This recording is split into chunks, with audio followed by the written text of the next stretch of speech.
Vamos tratar de um assunto importante, doação de órgãos? É agora no nosso Tribuna, vamos lá.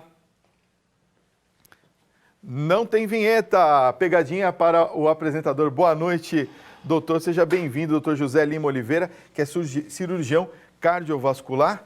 E um assunto importante para todos nós, né? Doação de órgãos.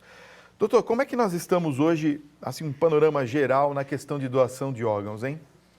Hoje o Brasil ele tem um papel de destaque quando a gente fala em doação de órgãos e transplantes no mundo. Tá. Nós temos o segundo programa de transplantes do mundo, com uma particularidade é que 95% dos transplantes são feitos pelo SUS, portanto gratuitamente à população. Ah, não sabia. Nós perdemos em número absoluto apenas para os Estados Unidos. Tá. Né? O terceiro país, a França, faz pouco mais da metade do número de transplantes que nós fazemos a cada ano. Então esse é um lado positivo, esse é um dado para ser comemorado por toda a sociedade e que a maioria das pessoas não sabe. Por outro lado, nós temos uma situação que é extremamente angustiante.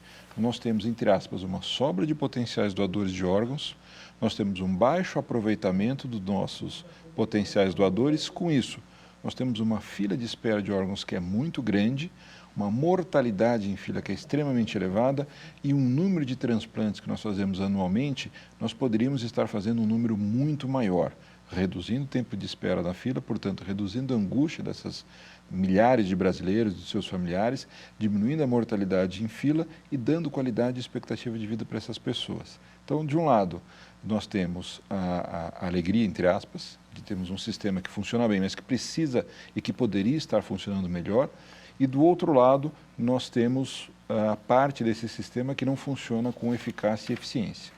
Agora, doutor, é só para a gente entender um pouquinho esse panorama que o senhor desenhou para a gente agora, eu queria falar um pouquinho, por exemplo, para que as pessoas entendam tecnicamente como funciona. Eu quero ser doador de órgãos, certo? Houve um falecimento, eu comunico essa doação de órgãos. Como que funciona para a retirada desses órgãos? Tem um tempo para que isso aconteça? Tem. Você já saltou bem, Fábio. No Brasil, nós trabalhamos com a doação consentida. Portanto, a família tem que concordar com a doação dos órgãos a partir do momento em que se faz o diagnóstico da morte cerebral, que é uma condição irreversível, um estágio, entre aspas, além do coma. O coma é potencialmente reversível, a morte cerebral não. Ponto. Se essa pessoa tiver manifestado em vida que gostaria de ser um doador de órgãos, é muito pouco provável que os seus familiares, quando forem abordados, se coloquem contrariamente à posição que aquele familiar, que aquele ente querido manifestou em vida. Certo? Okay. Então, hoje, a legislação brasileira para confirmar a morte cerebral é a mais rigorosa do mundo. Nós precisamos de que dois médicos diferentes, sem contato com a equipe que faz a captação dos órgãos, nem com a equipe que faz o implante, confirmem o diagnóstico de morte cerebral clinicamente, com intervalo de 6 horas entre o primeiro e o segundo exame. Olha só. Além disso, nós precisamos que um método de imagem, que na maioria das vezes no nosso país, pela facilidade e pelo baixo custo, é o Doppler transcraniano, confirme que não há fluxo sanguíneo cerebral efetivo. Ponto. Fechou-se o diagnóstico de morte cerebral. Começam-se a se fazer uma série de exames de laboratório para você ter a certeza que aquele potencial doador, aquela pessoa que entrou em condição de morte cerebral, portanto está morta, não tem nenhuma doença aguda que possa ser levada para o receptor. Tá. Se isso estiver ok, aí sim as centrais de transplantes de cada estado, com suas equipes, com serviços de procura de órgãos e tecidos, abordam os familiares. Né? Então, há uma equipe multiprofissional, bem treinada, eles são sempre atualizados, abordam a família porque é um momento difícil, é um momento de início de vivenciamento do luto. As pessoas, em geral, perdem o seu familiar de forma aguda, de forma abrupta, por um trauma, por um acidente ou por violência, e vão, naquele momento, tomar ciência da morte da pessoa e que aquela pessoa se encontra numa condição que ela pode, eventualmente, se tornar um doador efetivo. Se a família concordar, aí sim começam todos os trâmites de avaliação desse doador em função dos potenciais receptores. Aí começam as provas de compatibilidade para fígado, rim, coração, pulmão, pâncreas, para tudo aquilo que pudesse ser utilizado de órgão sólido daquele potencial doador. E a partir disso aí você sabe para quem vai o fígado, o rim, o coração, o pâncreas, e aí as equipes vão sendo notificadas e vão chegando para fazer a última avaliação e, eventualmente, fazer a captação do órgão. Eu não sei se existem dados sobre isso, mas a gente sabe quantas negativas foram feitas de doadores efetivos, feita pelos familiares, por exemplo, e isso é um dado que a gente pode considerar que é principal na causa da não efetivação dessas doações. Fábio, você puxou a sua observação absolutamente perfeita, porque você tocou num ponto que é fundamental. Toda pessoa que entra em condição de morte cerebral, independentemente da causa, ela é um potencial doador. Tá. Né?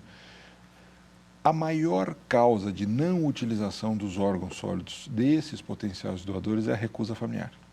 A média nacional está ao redor de 44%. Meu Deus do céu. Então, nós temos regiões, estados como Santa Catarina, Brasília, que têm percentuais mais baixos, ao pouco mais de 20%, e nós temos estados da região norte do país em que nós temos uma recusa familiar que chega a 90%. Meu Deus do céu. Então, isso é diretamente associado à informação.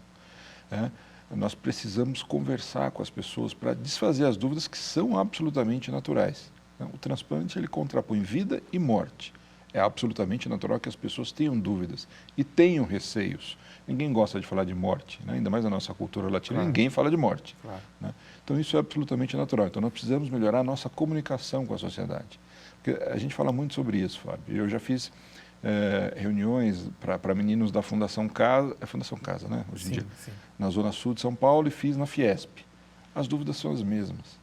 Muda-se só a maneira como se é colocado, né? Como se fazem as perguntas. Mas se as dúvidas são as mesmas, nós não estamos conseguindo conversar com as pessoas para desfazer todos os receios, os mitos que envolvem esse assunto, para que as pessoas possam doar mais. Então, esse é o primeiro ponto. O segundo ponto é a questão de infraestrutura. Nós precisamos melhorar um pouco mais a nossa infraestrutura para cuidar melhor desse potencial doador. Isso representa ao redor de 20%, 25%. Se nós estamos falando de 25 mil transplantes de órgãos sólidos por ano, ao redor disso nós temos feito a cada ano, nós estamos falando de mais 10 mil transplantes se nós melhorarmos só a questão de infraestrutura. Então, isso é uma questão de logística. E se nós poderíamos resolver com mais infraestrutura, obviamente com mais recursos, nós temos que ter consciência da limitação que nós passamos nesse momento, mas nós poderíamos incrementar aí 10 mil transplantes a mais. Então, isso é menos tempo de espera, menos mortalidade na fila de espera, que hoje, por exemplo, de cada 10 pessoas que são colocadas na fila para guardar um coração, 5 morrem antes do coração chegar. De cada 10 pessoas para guardar um pulmão, 8 morrem antes de um pulmão chegar. Essas pessoas não teriam a chance de tentar lutar pela vida. Né? Então, isso é extremamente angustiante para quem milita nessa fronteira no dia a dia. Bom, tendo esse parâmetro assim da realidade que nós vivemos, quais seriam as medidas necessárias para que a gente pudesse mudar esse quadro?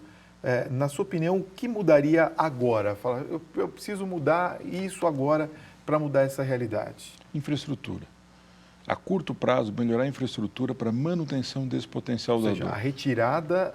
O cuidado. O cuidado. Porque a partir do momento que a pessoa entrou em morte cerebral, ela perde uma série de mecanismos que são reflexos do corpo. Ela perde a capacidade de manter a temperatura, ela perde a capacidade de manter o que a gente chama de homeostase, não vem ao caso, ou seja, eles perdem 20 litros, urinam 18, 20 litros. Tem uma série de alterações que você precisa diagnosticar precocemente e tratar, até que as equipes possam fazer as retiradas de todos os órgãos. Então, esses cuidados que o potencial doador demanda é que precisam ser melhorados. Porque nós temos potenciais doadores surgindo em todas as cidades do país todos os dias.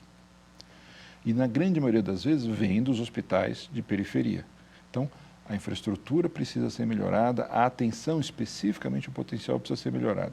Porque qual é o problema, Fábio? Nós temos uma pessoa que está na fila de espera, que não sabe quanto tempo vai ficar. Depende do órgão que ela precisa, do seu tipo sanguíneo, do seu peso, da sua altura, uma série de características que variam em função do órgão. Essa pessoa está morrendo todos os dias. Ela parou de trabalhar, os seus filhos, seus familiares vivem ao redor dessa pessoa. Do outro lado, nós temos uma sobra de potenciais doadores.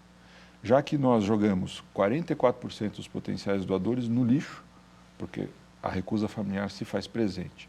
20, 25% desses potenciais doadores nós jogamos no lixo, porque nós não temos condições de tratar adequadamente desse potencial doador.